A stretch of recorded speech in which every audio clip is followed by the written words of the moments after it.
Hello दोस्तों, कैसे हैं आप सब। तो आज हम वापस आए हैं my ID is Gangnam beauty के एपिसोड 2 के साथ। लास्ट एपिसोड में जैसा कि हमें दिखाया गया था कि सियोक मीरे से पूछता है कि क्या तुम जरेयोंग हाई स्कूल से हो। यहीं से एपिसोड 2 स्टार्ट होती है। मीरे मन ही मन सोचने लगती है कि अब वो क्या बताएगी कि तभी सियोक खुद ही बोल उठता है कि छोड़ो कोई बात नहीं, क्योंकि तुम्हारे नाम की एक लड़की मेरे पिछले मिडिल स्कूल में थी। ये बोल के वो वहाँ से चला जाता है। तो मीरे मन ही मन बोलती है मुझे पता था कि ये मिडिल स्कूल वाला वही सियोक है जो कि स्कूल में भी बहुत ही पॉपुलर था अपने लुक के कारण। पर अचानक एक दिन वो स्कूल को छोड़ के दूसरे स्कूल में ट्रांसफर हो जाता है। यही सोचते हुए प्रेजेंट में वो सियोक के पीछे पीछे जाने लगती है और मन में ठान लेती है कि वो ऐसे ही प्रिटेंड करेगी कि वो उसे नहीं जानती है। घर जाके मीरे ये सब कुछ ह्योन को बताती है और उसे पूछती है कि अगली बार अगर सियोक मुझे पूछा ये सेम ही सवाल तो मैं क्या बताऊं। ह्योन उसे बताती है कि तुम्हारे पापा ने तुम्हें वीडियो कॉल में देख के पहचान नहीं पाया तो ये कैसे तुम्हें पहचानेगा, झूठी बोल देना। पर शायद वो तुम्हारे साथ बात करना चाहता है इसीलिए ये सब कर रहा है। क्या पता वो तुम्हें पसंद करता हो,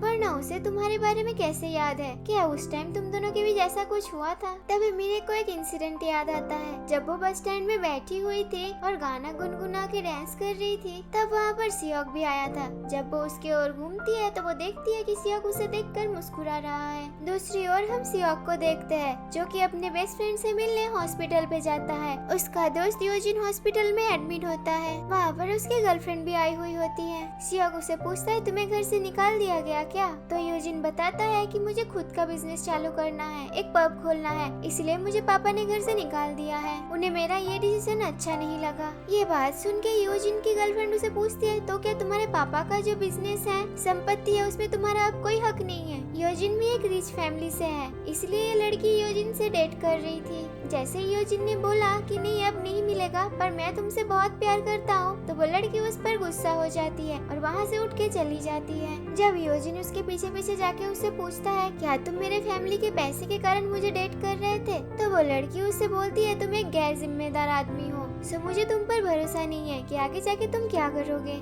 ये बोल के उससे ब्रेकअप करके वहाँ से चली जाती है। पता चला यूजिन के साथ ऐसा होता रहता है। ऐसे ही गोल्डीगर टाइप लड़कियां उसे पहले भी छोड़ के चली गई है। वो सियोक को लेके अपने न्यू पब में जाता है जहाँ पर वो सियोक से पूछता है कि तुम्हारे पापा तो नहीं चाहते थे कि तुम केमिस्ट्री ऑनर्स करो, फिर तुमने क्यों किया ऐसा। तो सियोक बोलता है यही वजह है करने का, क्योंकि मेरा पापा नहीं चाहते। यूजिन उसे और पूछता है क्या तुम्हें अपनी मम्मी की याद आती है, जिस पर सियोक बोलता है जो मर गए हैं उसके बारे में बात नहीं करे तो बेहतर है। अगले दिन ही उनसे मिलने उनके रूम में उनके मम्मी पापा आते हैं और जब वो मीरे को देखते हैं तो एकदम से हैरान हो जाते हैं और कहते हैं कि मीरे कितनी खूबसूरत हो गई है, बिल्कुल भी पहचान में नहीं आ रही है। हमारे बेटे ह्यून को भी उसके जैसे थोड़ी बहुत प्लास्टिक सर्जरी करवा लेनी चाहिए। ये सब बातें सुनना मीरे को अच्छा नहीं लगता तो वो वहाँ से चली जाती है। घर के बाहर से वो सुनती है कि ह्यून के मम्मी पापा बोल रहे हैं कि तुम्हारी दोस्त कैसी लड़की है जिसने अपने पापा से छुपा के प्लास्टिक सर्जरी करवाई है, अगर तुम भी ऐसा ना करो हमारे पीठ पीछे तो बेहतर रहेगा। दूसरी ओर हम सियोक को अपने डैड के साथ देखते हैं। उसका डैड एक पॉलिटिशियन है जिसे अपने रेपुटेशन का बहुत फिक्र है। जब वो लोग कार में होते हैं तो कार के मिरर को एक डिलीवरी बॉय अपने बाइक से टक्कर मार देता है। फिर तुरंत ही वो खुद एक्सीडेंट को नोट करवाने जाता है कि तभी कार के अंदर से सियोक का डैड निकलता है और कहता है कि ऐसा कुछ भी करने की जरूरत नहीं है, तुम यहाँ से जा सकते हो, बस जाने से पहले तुम्हें ये बोलना पड़ेगा कि मैं बहुत ही अच्छा इंसान हूँ और तुम्हें ऐसे ही जाने दिया। ये सब का फोटो भी उसके डैड का सेक्रेटरी ले रहा होता है।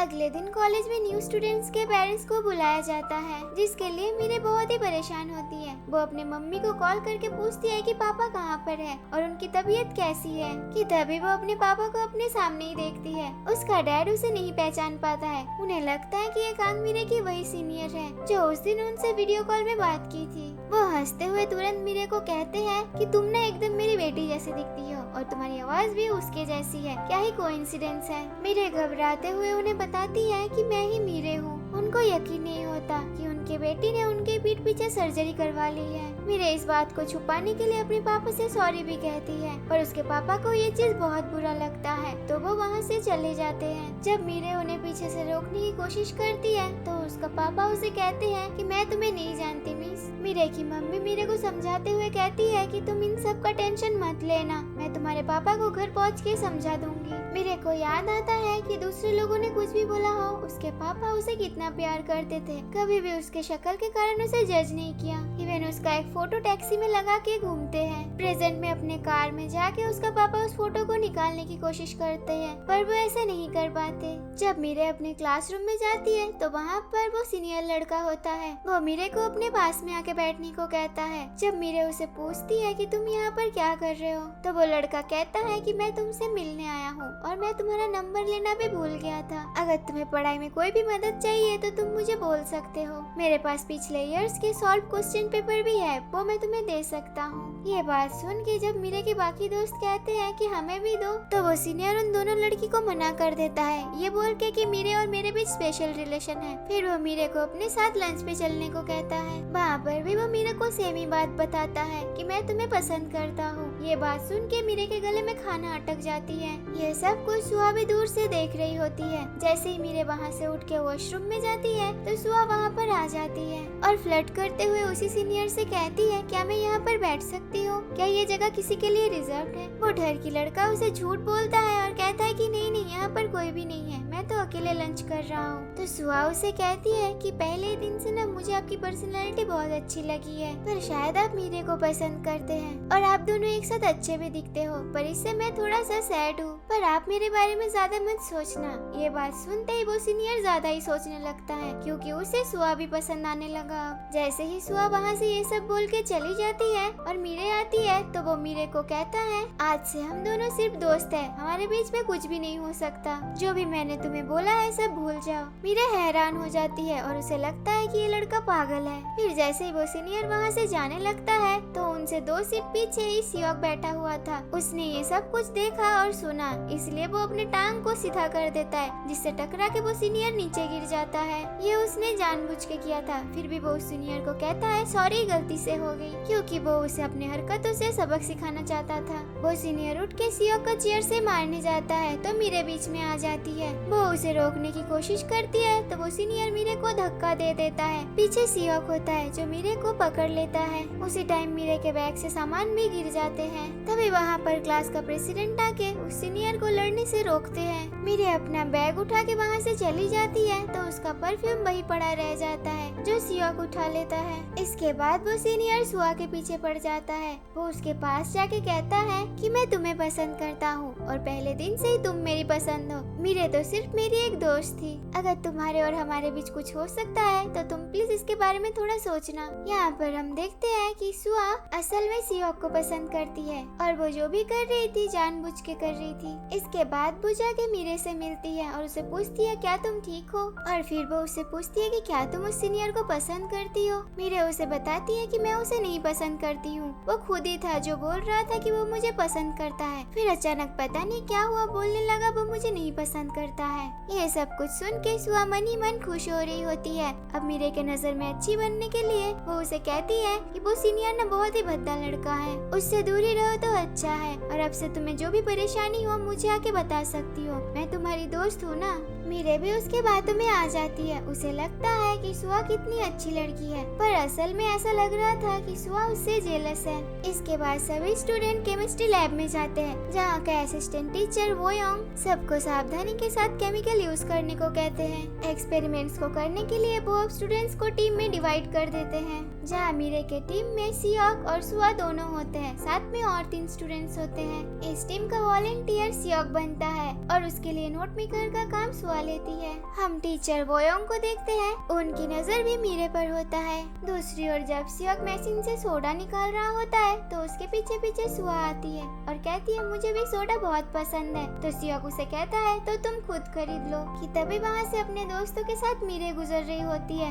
उसे देख सियोक उसके पास चला जाता है, जो कि सुहा को बिल्कुल भी अच्छा नहीं लगता। वो मीरे को साइड में ले जाके उसका परफ्यूम देता है। कि तभी मीरे उसे बोलती है कि तुम मेरे सीक्रेट के बारे में किसी को मत बताना कि मैं पहले कैसे दिखती थी, और हम दोनों सेम स्कूल से हैं और मैं वही कांग मीरे हूँ जो तुम सोच रहे हो। मैंने प्लास्टिक सर्जरी करवाई है। इसके बाद हम सियोक को अपने दोस्त के पब में देखते हैं। वो लोग पब को सजा रहे होते हैं क्योंकि उनके डिपार्टमेंट की फ्रेशर्स पार्टी उसी पब में होने वाली थी। वहाँ पर सभी स्टूडेंट आके एक गेम खेलने लगते हैं। उसी टाइम उन्हीं का एक दोस्त फूनो आके सुआ को प्रपोज करता है, पर सुआ उसे सबके सामने मना कर देती है। ये सब कुछ वो सीनियर लड़का भी देख रहा था। उसे ऐसा लगता है कि सुआ ने उसी के कारण इस लड़के को रिजेक्ट किया। सुआ की एक फ्रेंड उसे कहती है कि खूबसूरत होना भी आसान काम नहीं है, हर कोई पीछे पड़ जाता है। तो एक लड़की सुआ से पूछती है, क्या तुम्हारी खूबसूरती का राज प्लास्टिक सर्जरी है? तो सुआ बोलती है कि नहीं, मैंने ऐसा कुछ नहीं करवाई है, पर हमारे साथ एक लड़की है जो बहुत खूबसूरत है,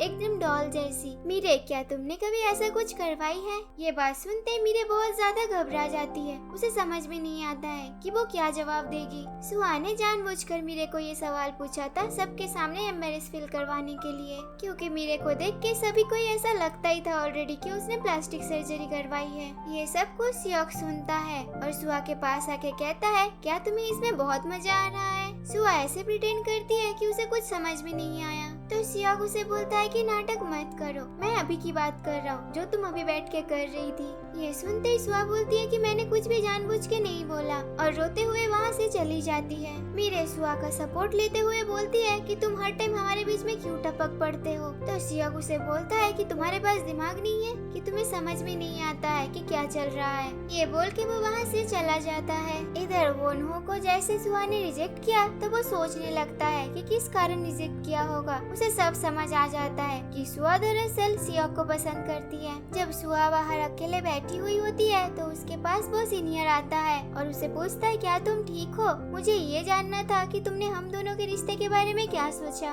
तो सुआ बताती है कि मुझे नहीं लगता है कि हम दोनों को एक साथ होना चाहिए, क्योंकि मैं मीरे की दोस्त हूँ और मुझे लगता है कि मीरे आपको पसंद करती है, इसलिए मैं आप दोनों के बीच में पड़ना नहीं चाहती हूँ। यहाँ पर भी मीरे के लिए प्रॉब्लम क्रिएट करके वो वहाँ से चली जाती है। ये बात सुन के वो सीनियर तुरंत वापस मीरे के पास जाता है और उसे पूछता है कि क्या तुम मुझे पसंद करती हो? मीरे उसे ना बोल देती है। वो गुस्सा होकर तुरंत मीरे से पूछता है कि तुमने ये सब जानबूझ के किया ना, ताकि सुआ मुझे छोड़ के चली जाए, क्योंकि सुआ ने ये बोल के गई कि तुम मुझे पसंद करती हो, इसीलिए वो रिलेशन में नहीं आ सकती। मीरे उसे तुरंत बताती है कि मैंने ऐसा कुछ भी नहीं बोला है उसे। तो वो सीनियर उसे धमकाता है ये बोल के कि जाओ फिर सुआ को बोलो कि तुम मुझे पसंद नहीं करती हो, और अगर मैंने सुआ को डेट किया तो तुम्हें कोई दिक्कत नहीं है। पर मीरे ये करने से मना कर देती है, जिससे वो सीनियर उसके साथ बदतमीजी करने लगता है। बोलने लगता है कि तुमने पहले मेरे साथ फ्लर्ट की है और अब तुम नाटक कर रही हो। तुम्हारी जैसी फेक प्लास्टिक मॉन्स्टर पूरे गैंगनम सिटी में है।